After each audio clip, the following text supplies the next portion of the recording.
our number 10 spot, we have a tiny, creepy hand. This small, lifelike bronze hand was found at the Roman fort of Vindolanda, which is near Hadrian's Wall in England. This artifact was found by archaeologists, and it quickly became quite a mysterious find. The reason for this is because of the fact that it is believed that this artifact may have been associated with a cult. This cult, called Jupiter Dolichenes after the Roman god of course, is a mystery cult that held their secrets close to their chest. This secretive cult existed and was very popular with the Roman army around the 3rd century. This hand is believed to have been left as an offering after there was a major invasion of Scotland that left a large number of people dead. Little more about this bronze statue is known, and that just might make it even creepier. In our number 9 spot today, we have vampire remains. A few years ago in Poland, during a dig, researchers uncovered some skeletal remains that date back to the 14th century, and if this find wasn't already gruesome enough, they quickly figured out this wasn't where the story ended. These skeletons appeared to have posthumous injuries inflicted onto them. Wondering why? Someone's fear of vampires is probably to blame. The skeletons had been decapitated and punctured at the spine, which is extremely gruesome, and then the severed heads were wedged between heavy stones. This is what the lore at the time suggested was the appropriate actions for those who might be vampires in order to prevent them from rising from the dead again. As it turns out, as many of us now know, unfortunately many of these people who were said to be supernatural or evil were probably just suffering from diseases of life. According to researchers, during this time period, people who were suffering from things like kyphosis or perhaps cholera were often thought of as being vampires or witches. In our number 8 spot today, we have Jerry Bibb Balasag's gravestone. This tombstone goes hand in hand with an absolutely insane story of Jerry's life. The story of it is that Jerry, who was a professional wrestler, ended up vanishing after getting in trouble with the law. He was wanted for charges of fraud, and while no one knew his whereabouts for 6 months, when his mother picked up a magazine one day which featured the victims of the horrible cultist Jonestown massacre, she sadly saw her son's picture alongside all of the others. This led to there being a tombstone, of course made for Jerry, although his body would have already been buried in California. So this all happened in 1978, but let's flash forward to 1990. In that year, a man named Ricky A. Weta was arrested for attempting to take someone's life. He was fingerprinted upon his arrest, and who would have thought Ricky turned out to be none other than the presumed dead Jerry. The whole story was of course national news because how could this have possibly happened? In the end, Jerry was caught and brought to justice, but here's the thing, the tombstone. It's a reminder of the Jonestown massacre. In our number 7 spot today, we have the Vampire of Dusseldorf. If you've ever been to a Ripley's Believe It or Not museum, you know those places are stocked full of the weird and wonderful, and this item is absolutely no different. This Wisconsin museum holds the skull from the severed head of the Vampire of Dusseldorf, Peter Carton. Who is Peter? Well, this vampire man was actually a German serial killer from the 1930s. This man committed some incredibly atrocious acts for which he was tried and convicted. He ended up being found guilty for the killing of 9 people as well as attempting to take the lives of 7 more. This guilty verdict led to him being sentenced to beheading, which took place in 1931 when Peter was 48 years old. I'm not exactly sure why anyone would have wanted to keep his head and skull around, but clearly it happened and now people can go and visit it whenever they feel like it. This might be one museum I might stay away from, to be perfectly honest. I've learned about way too many cursed items here and don't want to mess around with this one. In our number 6 spot today, we have this Viking sword. Archaeologists found a Viking sword called Ulfberg that they were able to date somewhere from 800 to 1000 AD, but upon further research, they were absolutely astounded at what they found. This sword was made with a level of sophistication that wasn't seen until at least 800 years later. The carbon content of the sword is 3 times higher than other swords of the time, and due to the impurities that were removed, the iron ore would have needed to be heated to at least 3000 degrees Fahrenheit.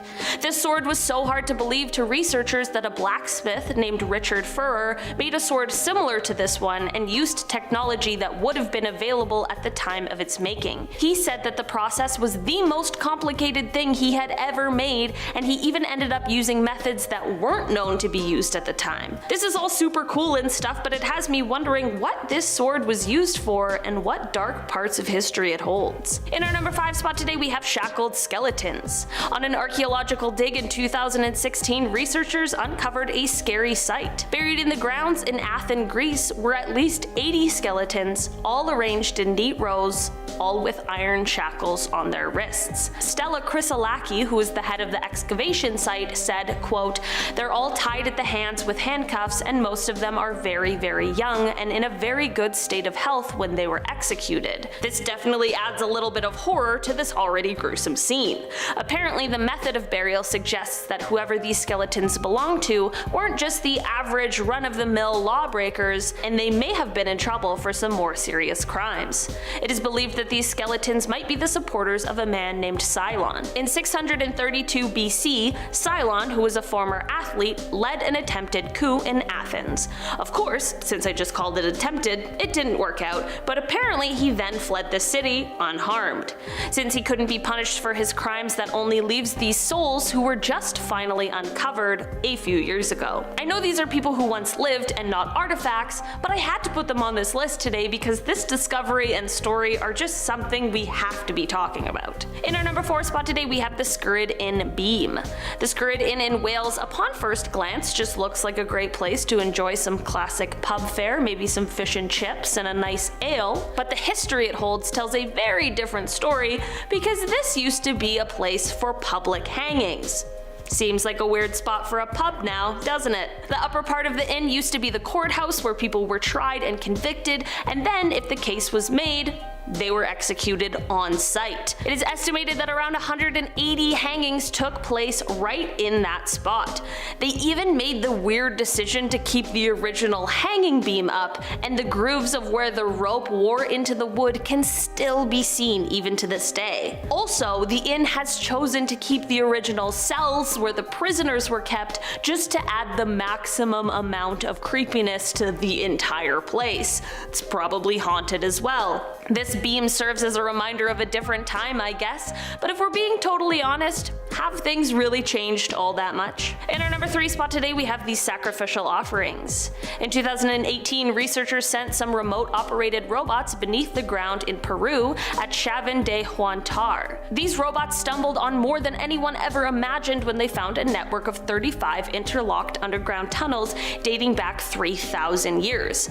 This is already fascinating and cool, and I have a ton of questions about this whole series of mysterious tunnels, but we've got to save that for another video and instead talk about what it was they found inside of these tunnels, and that is the remains of at least 3 individuals. They had found more remains of other people, but these 3 skeletons specifically stood out because they weren't like the others. They weren't the skeletons of people who had high social standings. These remains they found were from people who were actually sacrificed in rituals. They were able to determine this because of the fact that these bodies were found face down under piles of rocks, which is of course not how people of a high social standing would have been buried at the time. This discovery certainly is a reminder of different times on Earth. In our number 2 spot today, we have an executioner axe. In a Swedish museum, there is an axe that dates back to between 1770 and 1866. This axe isn't just any old axe, however, as it once belonged to an executioner who used it on 88 people. Execution by axe, as you can imagine, was a lot more difficult in reality than movies make it seem, so these axes were specially designed. Rather than being a finely tuned piece of weaponry, these axes were simply designed to crush their way through flesh and vertebrae. I'll save you any more horrible descriptions and just say that the executioner didn't have an easy job for a variety of reasons, and it certainly was a job that required them to stay in great shape. Like I mentioned with the Skirrid Inn Beam, it's definitely good that things have changed since the days of public public beheadings for capital punishment, but sometimes things don't really even seem all that different. In our number 1 spot today, we have the Tower of Skulls. There's a city in Serbia that has an interesting tourist attraction. This tower dates back to a time when Serbia was still under Ottoman control in 1809. The first Serbian uprising was not going well, but the leader of the rebels, Stephen Sindelic, was determined to do something to change that. During the final stand at Cigar Hill, Stephen fired a round into a keg of gunpowder, which was inside of a fully stocked armory. You can only guess what this did. Of course, it caused a massive explosion that killed not only him and his men, but also all of the Turkish soldiers who were storming the trenches. In order to get their revenge on this move that Stephen made, the Turks then collected all of the rebels' bodies and removed their heads. They took the bodies of 952 rebels and sent them to Constantinople as trophies. And what did they do with the heads? Well, they built a tower, of course. This tower was 15 feet high and the Turks built it right at the entrance to town. The skull tower was intended to be a reminder to not mess with them, but the Serbians decided to use their new metal as heck skull tower to show them what they were really made of. Coming in number 10, we have the Antikythera mechanism. Mapping out the stars is something that many civilizations have done throughout history. I mean, it's pretty hard not to be blown away by what is floating around above you in this massive net of lights and endless void of blackness, but it was more than this. The stars could be used to map out directions so you could know where you're going in the dead of night when the sun wasn't being kind enough to show you which direction you needed to head in. The Antikythera mechanism was maybe the most advanced form of mapping out the stars we have ever seen from ancient civilizations. There's a series of gears and systems almost like a massive clock. It has 2 sides that were most likely used for mapping out different things. But the wild thing about this archaeological find is that to this day we don't know exactly what it was used for. The thing is just too complex. I wonder what type of thing that we have today that no one will be able to find out what it was used for in the future. Is it going to be Heelys or something? Like, why did they want wheels on their shoes? Was it for speed? Was it for fashion? Turns out it's for both, baby. Gotta go fast, gotta look good. If that isn't a slogan already, it should be. Coming in at number 9, we have the Pires Res map. I think one of the coolest and worst jobs you could have had back in the day would have been an explorer. I mean, you could go and find a new land and literally become famous because of your discoveries. You could get knighted and everyone in the world would want to hear your stories about traveling across the globe to see some of the most exotic things the world has to offer. But at the same time, you would have to spend months at a time on a boat with only dudes, and then you might end up in a place that is so insanely cold you lose some of your fingers and toes. Or you could be in a jungly area that has a tiger that is trying to kill you and you have literally never seen a tiger before in your life. But for Piri Res, things seemed to work out alright. The dude was from Hungary, and it seemed that he had such a great understanding of the world that people thought he could have come from the future. The dude had a map that broke down the location of Antarctica 200 years before it was officially discovered and disclosed to the world. This means that this man had a better understanding of the world than anyone around him. There's also the fact that he mapped out missing continents that have disappeared. I would love a new continent. I really just want a new culture of people so I can try a new food that I didn't even know existed.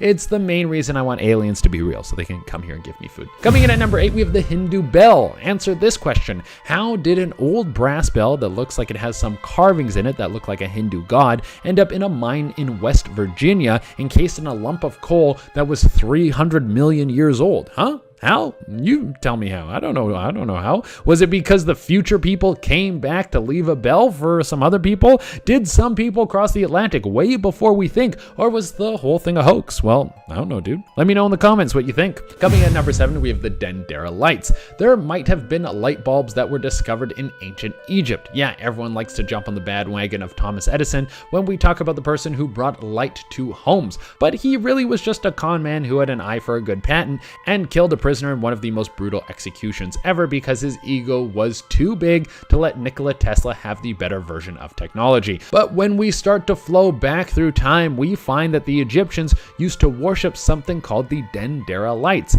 It would seem that hieroglyphs in the Hafar temple would show that the Egyptians used to be able to harness the power of glowing lights, and they might have used it to party. How could they have done something like this? Well, no one knows, and the marking Vikings might have just been art, but it could have been tech that was brought to them from the future. It might have been alien tech since ancient Egyptians are always associated with aliens.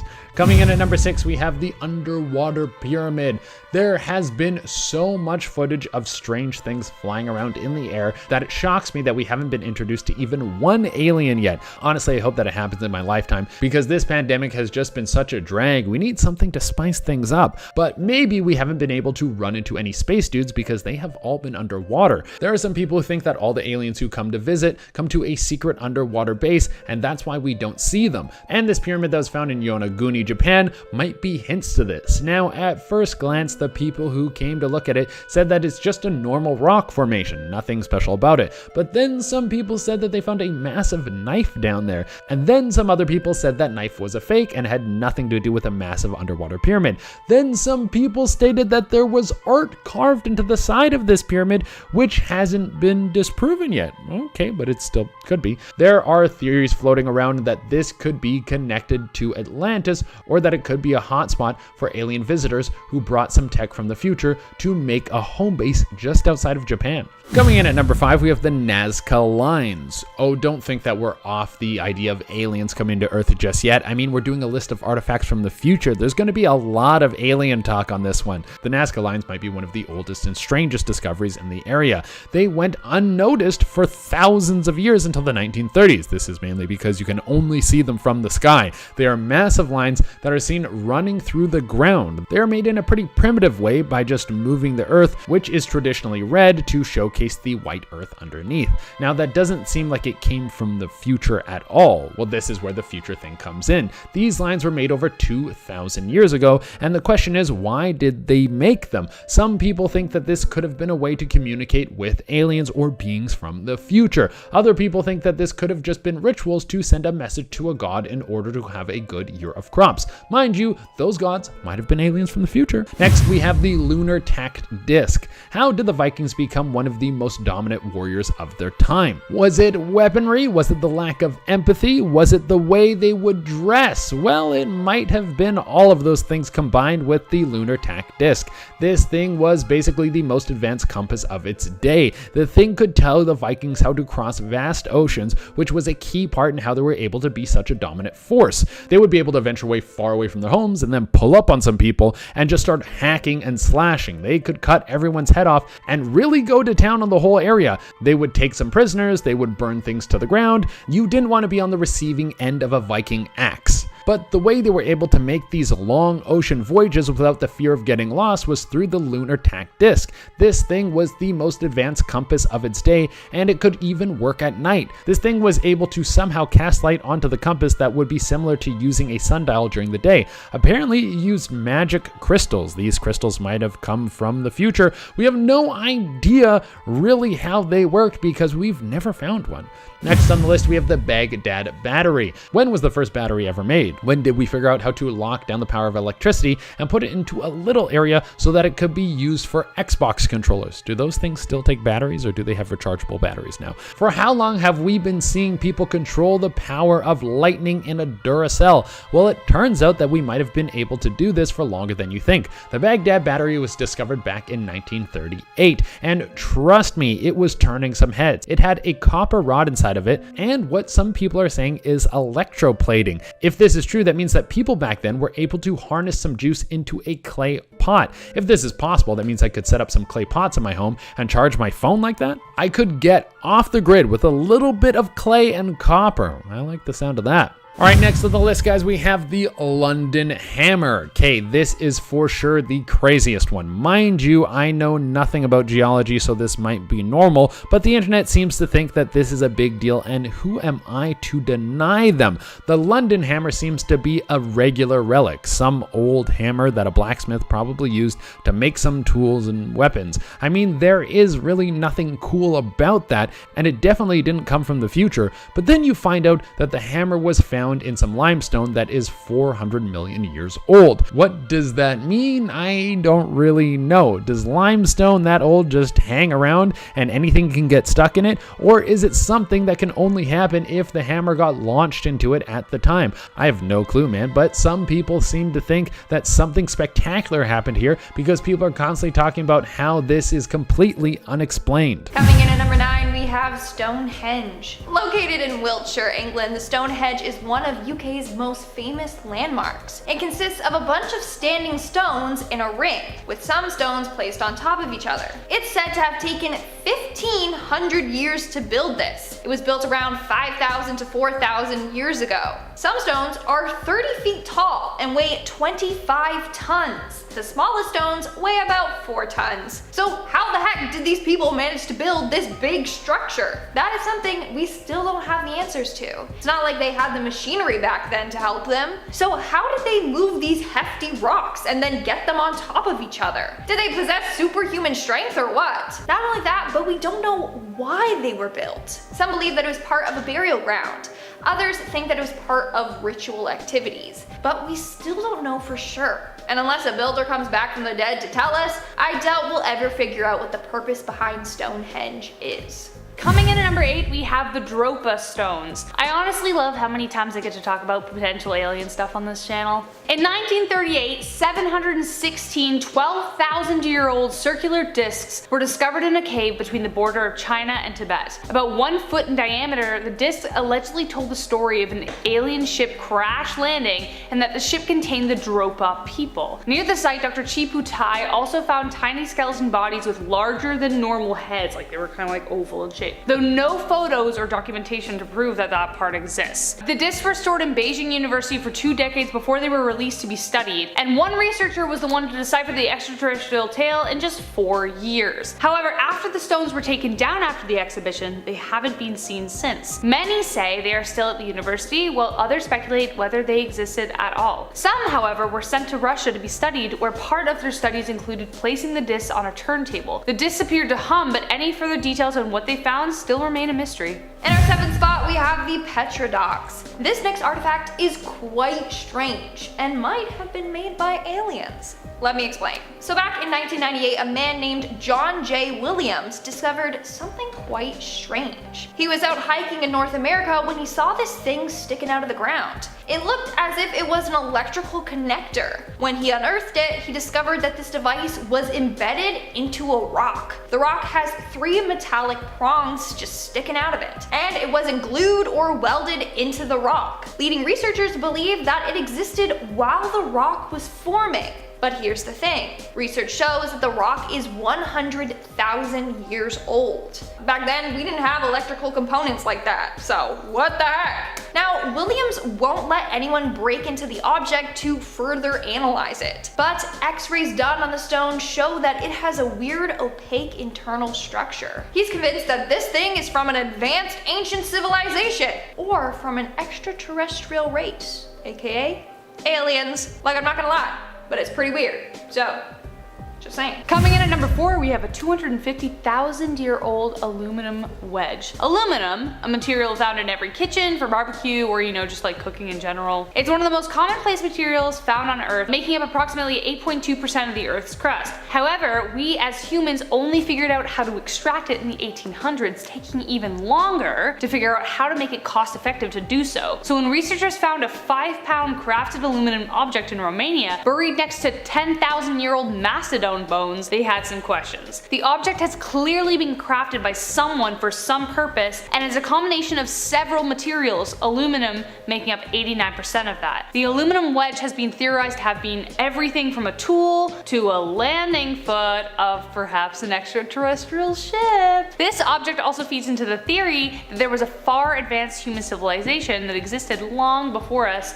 that was wiped out. This isn't the first time we've talked about aliens and forgotten civilizations, and honestly, the more videos we make, I'm getting swept away by the possibilities, because how like nuts would that be? Anyways, whatever it was used for or whomever it used to belong to remains a mystery and leaves more questions than answers behind. In our third spot, we have the Rosetta Stone. The Rosetta Stone was discovered in 1799 and is a broken off section of a bigger stone slab. On it, it contains messages written in 3 different types of scripts: ancient Egyptian hieroglyphics, Demotic scripts, and ancient Greek. This stone is said to be the key to decipher Egyptian scripts. The stone was discovered by soldiers belonging to Napoleon Bonaparte's army. In July of 1799, they were digging around and found it near the town of Rashid, and it was built into an old wall. In 1814, British scientist Thomas Young started studying the stone and made some progress with cracking it. But it wasn't until 1822 to 1824 that the hieroglyphic code was cracked. This was done by French linguist Jean-François Champollion.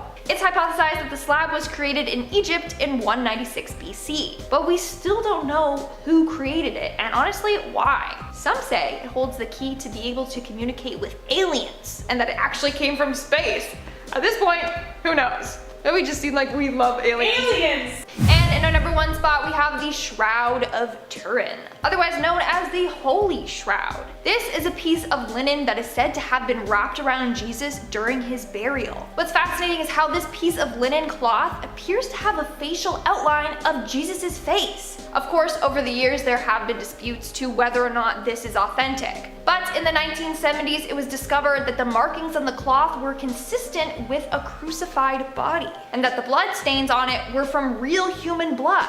But others argue that the shroud doesn't come from the right time period as Jesus. And in 2018, a team of researchers claimed that the bloodstains couldn't have come from him. Either way, it acts kind of like a symbol for the story of Christ. If it's not real, then someone please explain to me the whole face and body print that I see on it, because I'm genuinely curious.